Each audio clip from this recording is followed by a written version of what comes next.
Think about that and say, what is the value of a story like that?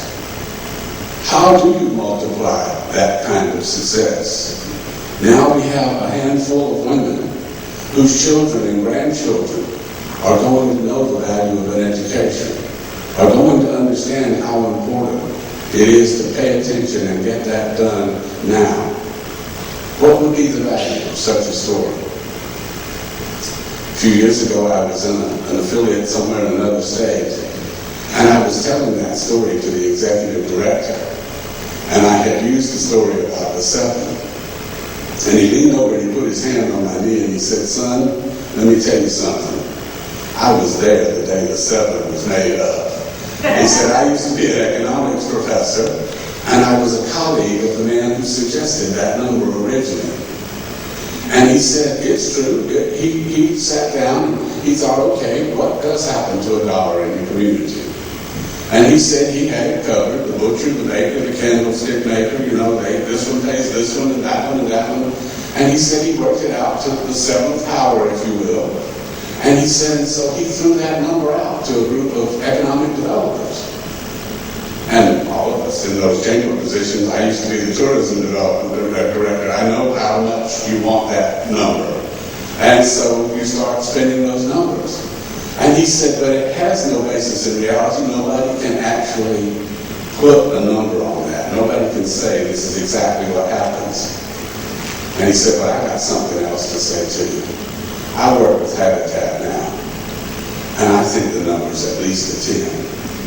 And it may be 100. He said, you think about the value added to those lives. And he said, the problem with this number is you'll never be able to guess what the right number is because it's so high. And I could stand here tonight and tell you story after story. I am sure that in your experience you've encountered some of those stories here of people who have done well. I was at the Bellevue affiliate the other day, and they had families standing up and testifying, and they showed a video of even more of them, and those who had gone on to be nurses or their kids had gone on to be doctors, and wonderful stories of the success of building that home. Now, Habitat has critics. Can you imagine that? Critics. It's the world. We have critics everywhere. But some of these critics say, well, those numbers don't mean a thing. They're just pulled out of thin air. Well, I can tell you something. May Pearl and Jesse and Minnie, they don't agree. They will tell you that that house made a difference in their lives.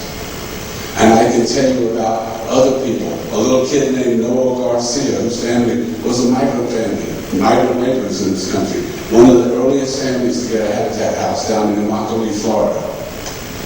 And I went down to those folks. I had heard about a concept called sweat equity in Ohio. It was being used by middle-class developers to help middle-class folks. When our dear friend Jimmy Carter was president, it was a hard time for people to save a down payment. And so they had come up with this thing that said, you can paint the inside of your house, or you can put the shrubbery in out front and lay the sod, and you'll get sweat equity, and you won't have to make a down payment. So I was head of the selection committee for Habitat back in Americas, and I took that back and we began to use it. And when I went down to Florida, I was sitting there with 3 migrant laborer families. One was African American, one was Caucasian, and one was Hispanic. And I said to them, how many hours do you think you ought to do of sweat equity? Their answer to me was 2,000 hours. That's a whole year's worth of free work. Where you had to know Immokalee, Florida at the time when there was nothing else to do except get drunk or misuse your money when you were back from the fields and there was no season left. And so these guys were only too anxious to work and help their families get a decent house. And Noel Garcia went on to be the first member of his family ever to graduate from college. And it was funny, a few years ago I was back down there. Well, I've been with Habitat so a long time, and lots of people have changed in the fields. And so I was down there, and I went out with the affiliate staff. And I'm standing in front of the Garcia's house. Unfortunately, they were not home when I came, so I didn't get to see them. But I looked at the affiliate staff, and I said, you know this story? And they started laughing, and they said, yeah, it's a great story. The kid next door is a doctor. because we have these wonderful stories to tell. There is no number that you can put on it.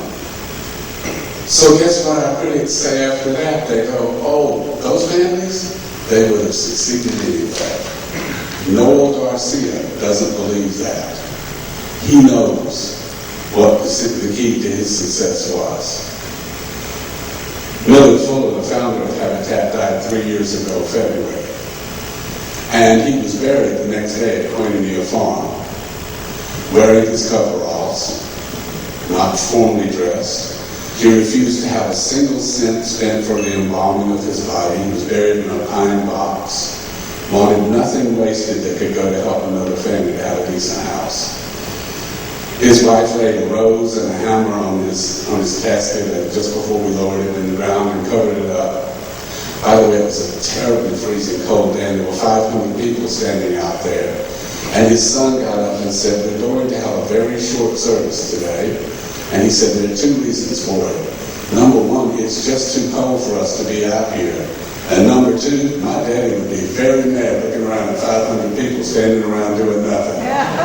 So he flew away to get you back to work. But a month later, so they had a memorial service at Dr. King's church up in Atlanta.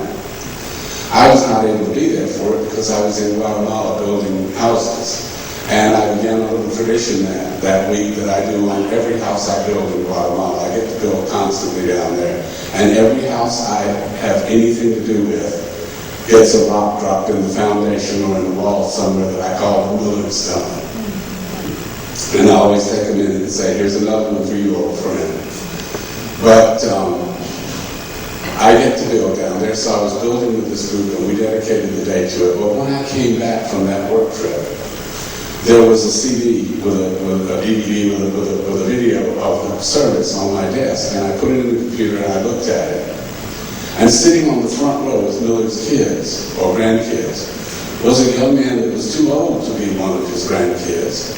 The kid was as energetic as he could be, just excited and happy and laughing when there was laughter and crying when there was tears.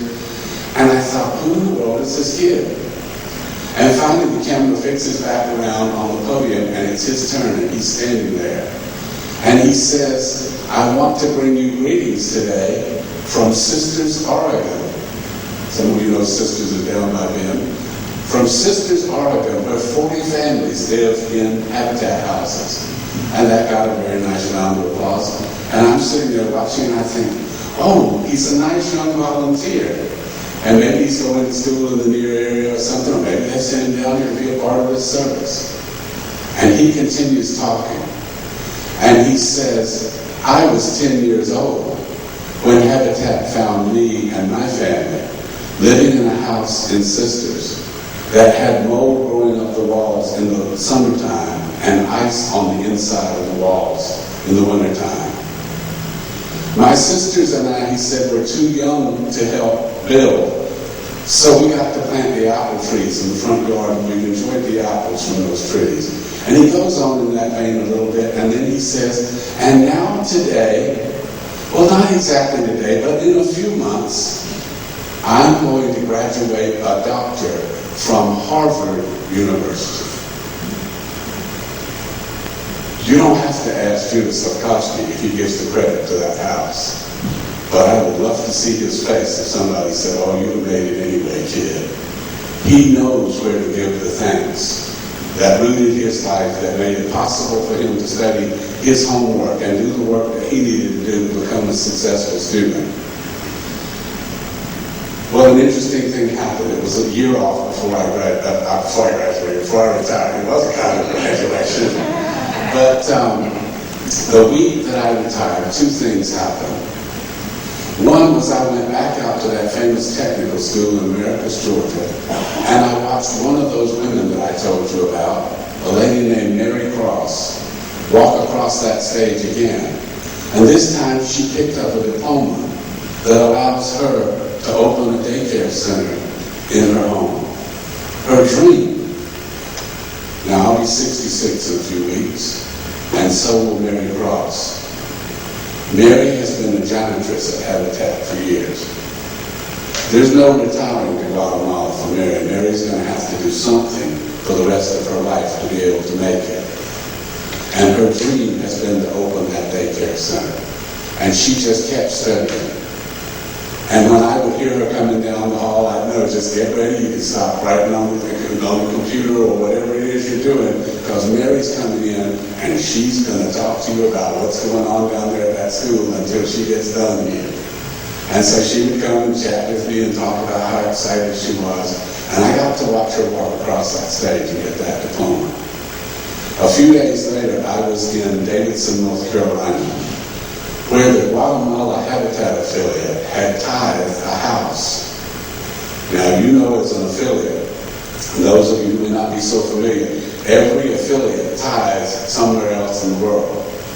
No matter where they are, no matter where they receive their funds, they still give 10% of what they earn somewhere else to build a house. And Guatemala, among the many places they had tithes, because it takes in a good deal of money, Guatemala had tithed a full house to Davidson, North Carolina. And their team had come up for the dedication, and I was there for the dedication. Well, they were filming every move I made the last few weeks that I was at Habitat, so there were two young videographers there, and they had been trying to capture me crying. And I'm a very emotional person. Mary heard me speak a few days ago, and I couldn't speak for half my time because I was sobbing. But tonight you're not getting that. But these young men wanted to capture me in something emotional because they wanted those tears on record. And they would get me close, and then I would skirt the thing and manage not to cry. And so they had never managed to do it. And one of them had a computer open on the table. And he said, "Clive, come here and see this." And he hits a button. And it's Judah Sofkowski, that young man from Sisters, actually graduating from Harvard the day before. He's wearing his gown and his cap. He has a white carnation in his lapel in honor of Millard. Millard's widow is there with him. And Judah says the following things. "Today I got my tool belt. Millard Fuller changed the world with his, and I'm going to change the world with mine." Well, I ask you, what kind of multiplier can you put on that? Who knows what Judah Sofkowski will go on to do? Because people like you cared enough to build a house for him in his community, as you have cared enough to build houses for people here in this community. And there's never been a time since Habitat was founded when we needed it more. We need it more because of the economics in our country right now. We need it more because people are feeling left behind. And you see the division on television, 99%, 1%, whatever. We need it to bring our country together. We need it to help us come together in our communities and say, not here.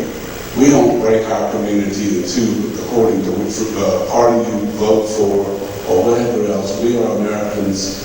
We come, I would love to know the census of where your families came from to this part of this country. We come as immigrant peoples who have come together and built a nation, and we still need to build our communities. So we need Habitat and Habitat homes now more than ever. So as you go forth from this place, I want you to try to imagine, what's it worth to hear those stories? What's it worth to make that happen over and over in our community? And in order to do that, what will we build? Will we build houses? Will we build an organization that can go on doing this forever? Will we build a community? Will we build lives? What will you build?